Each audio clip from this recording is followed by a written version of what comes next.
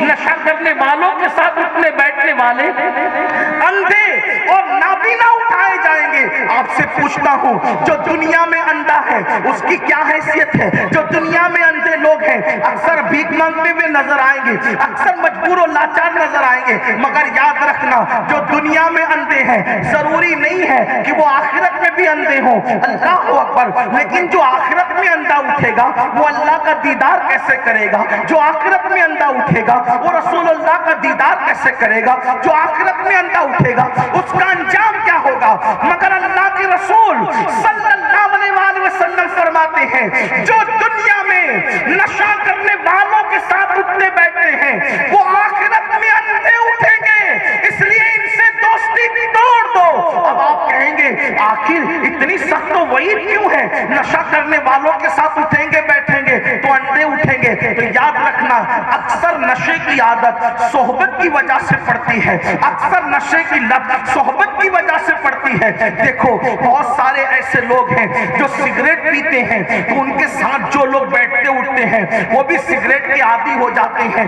شروع میں دوست خود کہتے ہیں لے یار چل پی لے, ایک دو پیا اس کے بعد پھر خرید کر پینے لگتا ہے. اور یاد رکھنا میں سگریٹ کے بارے میں کچھ زیادہ تو نہیں کہتا لیکن اتنا ضرور کہتا ہوں, مسلمانوں مجھے بتاؤ, اللہ اکبر, یہ سگریٹ ہی ہے جس سے پھیپھڑے خراب ہوتے ہیں, یہ سگریٹ ہی ہے جس سے کینسر آگے بڑھ رہا ہے, یہ سگریٹ ہی ہے جس سے جوان جلدی سے بڑھاپے کی دہلیز پر پہنچ جاتا ہے. یاد رکھنا. اور آپ سے پوچھتا ہوں دنیا میں کوئی ایسی بھی بدعقل قوم دیکھی ہے جو اپنے ہاتھ سے اپنی دولت کو آگ لگائے؟ اللہ اکبر. بولو سگریٹ پینے والے اپنی دولت کو اپنے ہاتھ سے آگ لگاتے کہ نہیں لگاتے؟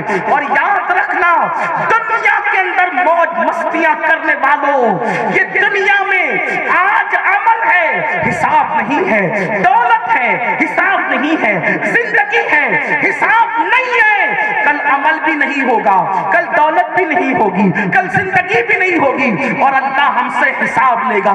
کتنا حساب لے گا؟ اللہ اکبر. اگر ہم نے کسی پڑوسی کی دیوار کو اپنے ناخن سے کھرچا ہوگا تو اس ناخن میں جتنی مٹی آئی ہوگی اللہ پاک قیامت کے دن اس مٹی کے بارے میں بھی ہم سے سوال فرمائے گا. اللہ اکبر. جانوروں کی طرح بے روی کے ساتھ زندگی گزارنے والے انسان آج تو اپنے ہاتھوں سے سگریٹ کو آگ لگا رہا ہے, سگریٹ کو نہیں اپنی زندگی کو آگ لگا رہا ہے, سگریٹ کو نہیں اپنی دولت کو آگ لگا رہا ہے. مجھے بتاؤ تو صحیح. آپ کہیں گے مولانا اتنی سخت بات نہ کرو, میں کہتا ہوں حضور کی زندگی پڑھو, علماء کو دعائیں لینے کے لیے توجہ چاہتا ہوں. حضور کی